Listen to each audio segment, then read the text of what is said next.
India voice, आपकी सोच, आपकी आवाज। नमस्कार, बहुत स्वागत है आपका। आप देख रहे हैं इंडिया वॉइस और मैं हूं आपके साथ आनंद विजय सिंह। और बात सबसे पहले रायबरेली की। रायबरेली में डिप्टी सीएम ब्रजेश पाठक ने 7वीं राष्ट्रीय तंबाकू एवं स्वास्थ्य कॉन्फ्रेंस का उद्घाटन किया। इस मौके पर एम्स की निदेशक अमिता जैन, स्वास्थ्य मंत्रालय के एडीजी अविनाश सुंथालिया और नेशनल एडवाइजरी कमेटी के सदस्य पीसी गुप्ता भी मौजूद रहे। कॉन्फ्रेंस में तंबाकू नियंत्रण क्षेत्र में काम करने वाले देश भर के विशेषज्ञ भी शामिल हुए। यह कार्यक्रम तंबाकू के सेवन से संबंधित स्वास्थ्य समस्याओं के समाधान और नियंत्रण के प्रयासों को सशक्त बनाने के उद्देश्य से आयोजित किया गया।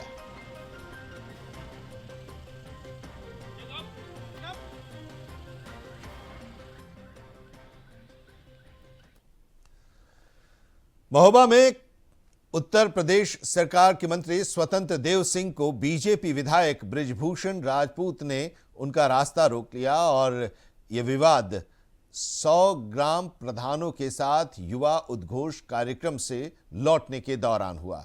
विधायक ने विधानसभा क्षेत्र की सड़कों की बदहाली को लेकर नाराजगी जताई और जल जीवन मिशन के तहत खोदी गई सड़कों से ग्रामीणों की परेशानियों को लेकर उनके समक्ष उन ग्रामीणों की बातों को भी रखा। विधायक के समर्थकों ने मंत्री का रास्ता रोकते हुए अपनी नाराजगी जाहिर की। इसके बाद सीओ सदर, कोतवाल और कार्यकर्ताओं और सुरक्षा कर्मियों के बीच तीखी झड़प भी हुई। महाविद्यालय के पास हुई इस घटना के दौरान काफी गहमा गहमी भी रही। भगदड़ भी इस दौरान मची, जिसमें मंत्री और विधायक के बीच कहासुनी भी हुई।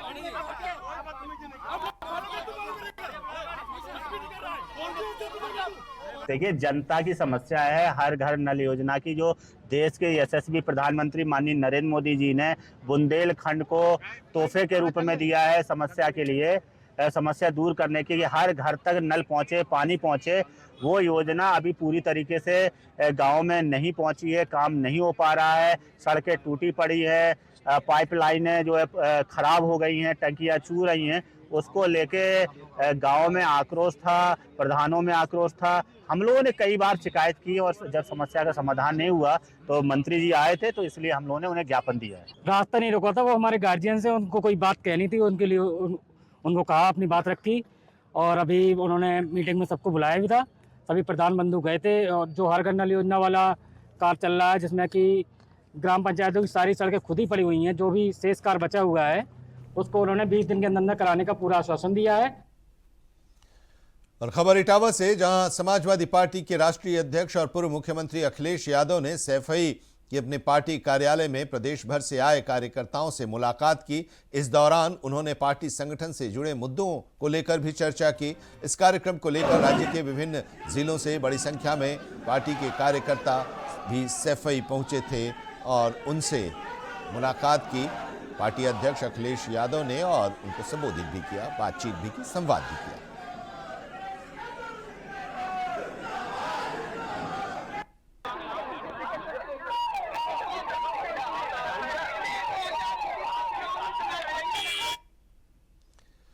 बरेली में मौलाना तौकीर रजा और उसके साथियों की मुश्किलें बढ़ रही हैं। 26 सितंबर को हुए बवाल के दौरान पुलिस पर किए गए हमले को लेकर एफएसएल की रिपोर्ट में गंभीर खुलासे हुए हैं। रिपोर्ट के मुताबिक उपद्रवियों ने पुलिस पर पेट्रोल बम और तेजाब की बोतलों से हमला किया था। घटनास्थल से मिले अवशेषों में शीशा, पेट्रोल और तेजाब के तत्व पाए गए हैं। बवाल के दौरान 1 दर्जन से अधिक पुलिसकर्मी घायल हुए थे और उपद्रवियों ने पुलिस का वायरलेस सेट और एंटी राइड गन भी छीना। एसएसपी अनुराग आर्य ने रिपोर्ट की पुष्टि करते हुए कहा कि अब विधिक कार्रवाई को और मजबूती दी जाएगी।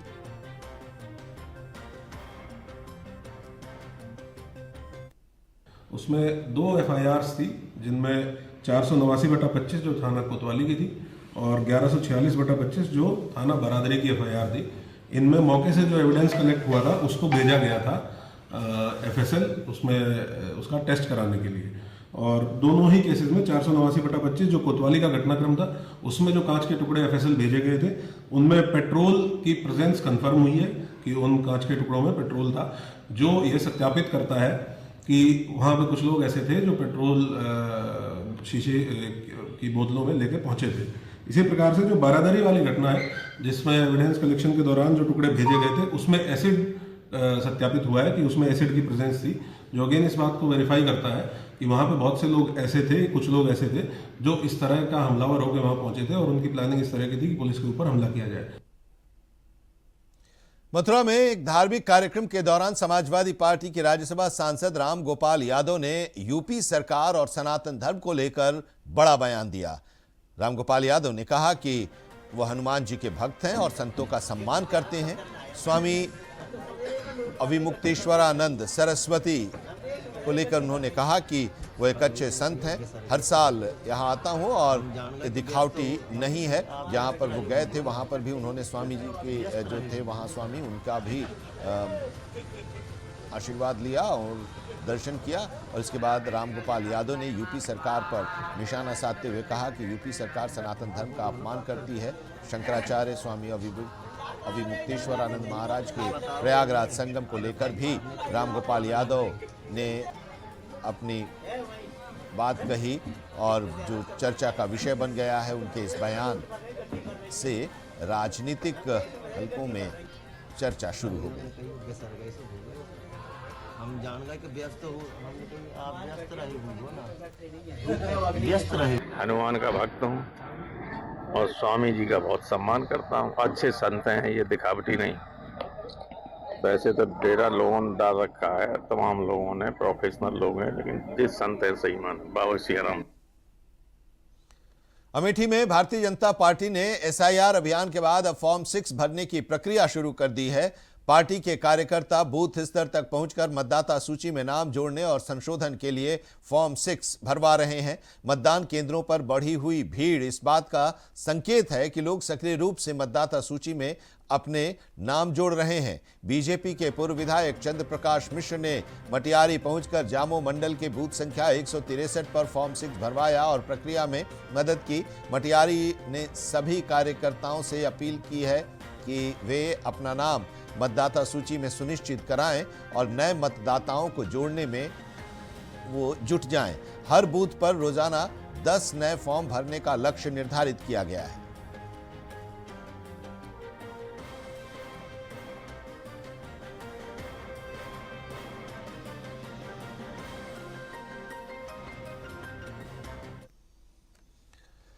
कानपुर में ड्रोन से रेकी कर चोरी करने वाले गिरोह का पुलिस ने पर्दाफाश किया है। बिठूर थाना क्षेत्र में लगातार चोरी की घटनाएं हो रही थीं और इसको लेकर थाने में शिकायतें भी दर्ज कराई जा रही थीं। पुलिस भी लगातार इस पूरे ऐसी घटनाओं के बारे में जानकारी इकट्ठा कर रही थी और इसी क्रम में पुलिस ने ये चोरी की जो घटनाएं ड्रोन से रेकी करके चोरी की वारदात की जाती थी उसका खुलासा करते हुए 3 शातिर चोरों को गिरफ्तार किया है।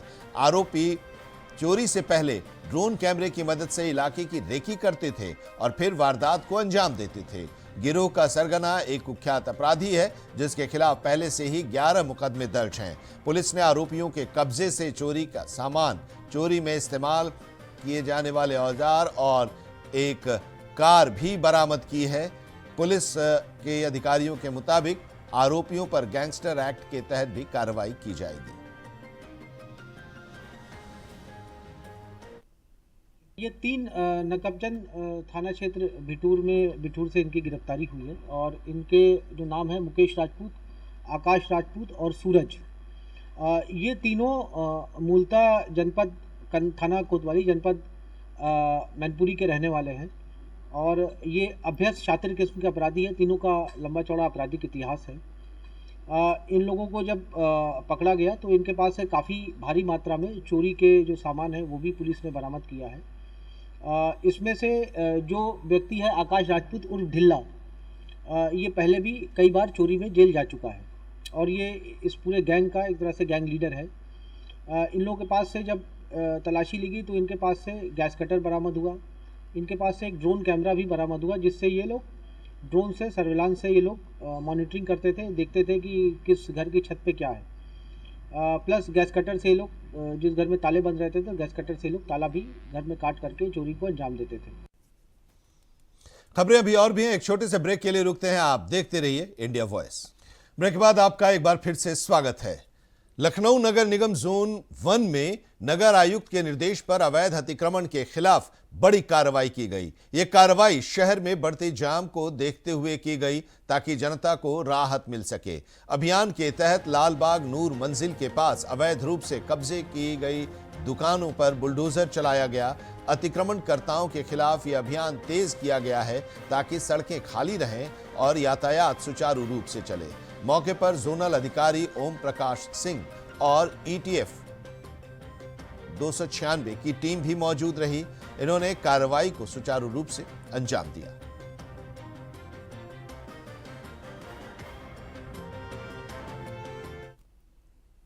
बदायूं में एंटी करप्शन टीम ने बिजली विभाग के जेई प्रदीप भारती को रिश्वत लेते गिरफ्तार किया। यह कार्रवाई बरेली की एंटी करप्शन टीम ने की है। जेई ने किसान से ट्यूबवेल कनेक्शन के नाम पर 20,000 रुपए की रिश्वत मांगी थी। सिविल लाइन थाना क्षेत्र के रसूलपुर गांव में यह मामला सामने आया, जहां बिजली विभाग के अधिकारी ने किसान से ट्यूबवेल के एस्टीमेट के बदले में पैसे की मांग की।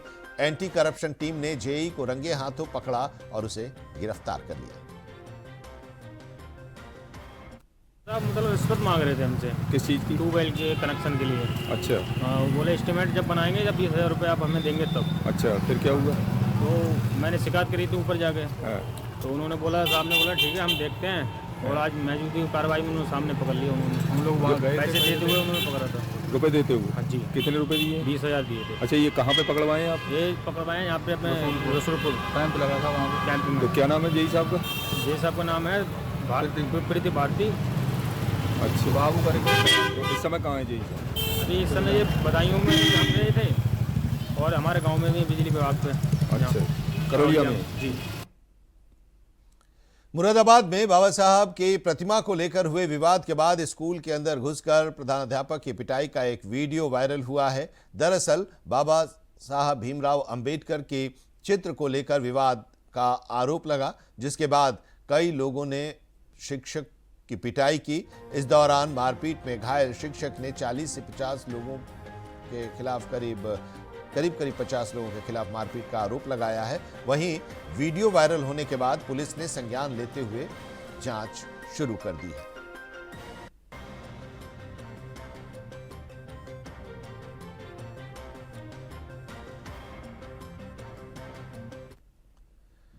उत्तर प्रदेश के मुरादाबाद जिले के कटघर थाना क्षेत्र में एक लव जिहाद का मामला सामने आया है। जिले के अमरोहा के गजरौला निवासी शाहरुख ने अपना नाम आशीष बताकर एक युवती से इंस्टाग्राम पर दोस्ती की और मुलाकात के बाद उसके साथ अवैध संबंध बनाया। जब युवती की मां को इसके बारे में जानकारी हुई तो उसने युवक से विरोध किया इसको लेकर, और इस पर शाहरुख ने युवती के अश्लील फोटो वायरल करने और पूरे परिवार को जान से मारने की धमकी दी। युवती की मां ने पुलिस से इसकी शिकायत की, कार्रवाई की मांग की है और इसके बाद पुलिस ने इस मामले की गहराई से जांच की, डिजिटल साक्ष्य जुटाए। आरोपी को पुलिस ने गिरफ्तार कर लिया है।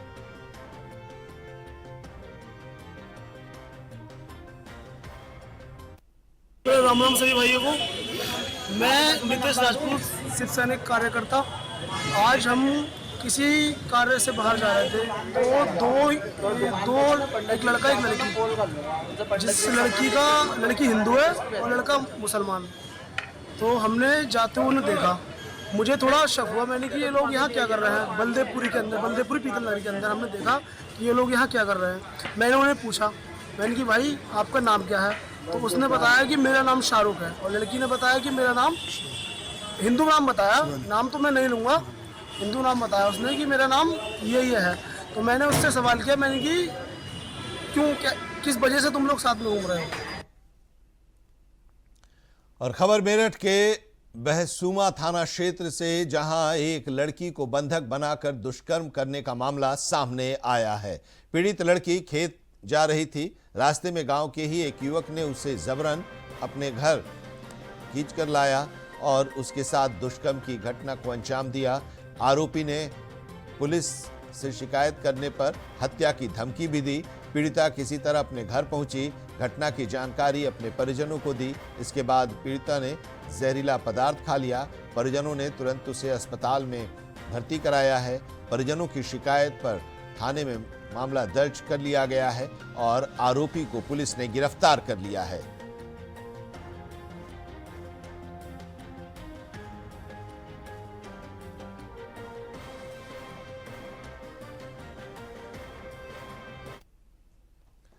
बक्सर के विकास और नागरिक सुविधाओं को आधुनिक बनाने की दिशा में नगर परिषद ने एक महत्वपूर्ण पहल की शुरुआत की।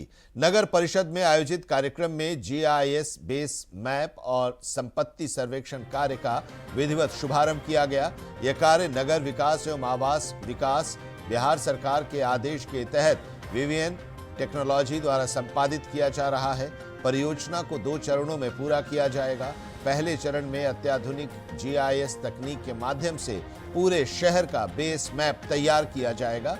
दूसरे चरण में सर्वे टीम द्वारा डोर टू डोर सर्वे कर हर संपत्ति का विस्तृत विवरण एकत्र किया जाएगा। सर्वेक्षण की शुरुआत वार्ड संख्या 3 से की जा रही है।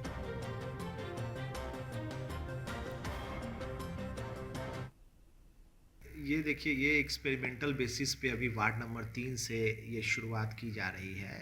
यह पटना नगर विकास एवं आवास विभाग के मुख्यालय से यह टीम भेजी गई है जो जीआईएस बेस मैप सर्वे करने जा रही है, जिसमें हर एक वार्ड के हर एक हाउस होल्ड के यहाँ ये टीम जाएगी और उनका एक ऐप है, जिस ऐप के माध्यम से कुछ 15 से 20 बिंदुओं पे वो उनसे सवाल पूछेगी और उसके डेटा को फीड करेगी, जिसमें उनके घर के मीटर कनेक्शन से लेकर के उनके घर के पूरी चौहद्दी के साथ साथ उनके घर का जो बिल्डअप एरिया है, सुपर बिल्डअप एरिया है, कारपेट एरिया है, वो सारे लैंड का ना एक लैंड बेस होगा और एक होल्डिंग जनरेट किया जाएगा, जिसे बाद में द्वितीय चरण में वो एक हाउस नंबर एलोकेट करेंगे। मतलब ये हर एक व्यक्ति के घर के मकान का प्रॉपर्टी का एक नंबरिंग सिस्टम किया जाएगा, ताकि बाद में इस डेटा को यूज़ करके हमारा जो राजस्व वृद्धि है वो भी किया जा सके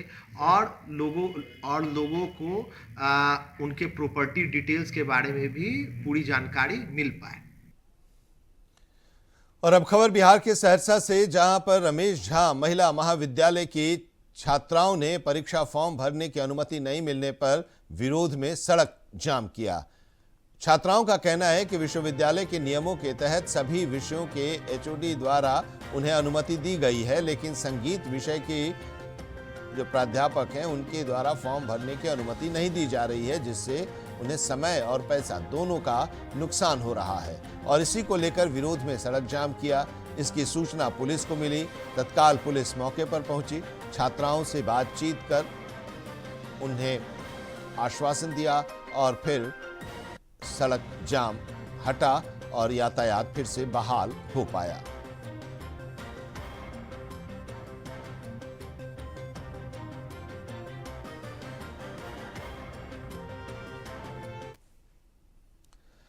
और इसी के साथ इस बुलेटिन में अभी इतना ही, लेकिन देश और दुनिया की तमाम अहम खबरों के लिए आप देखते रहिए इंडिया वॉइस।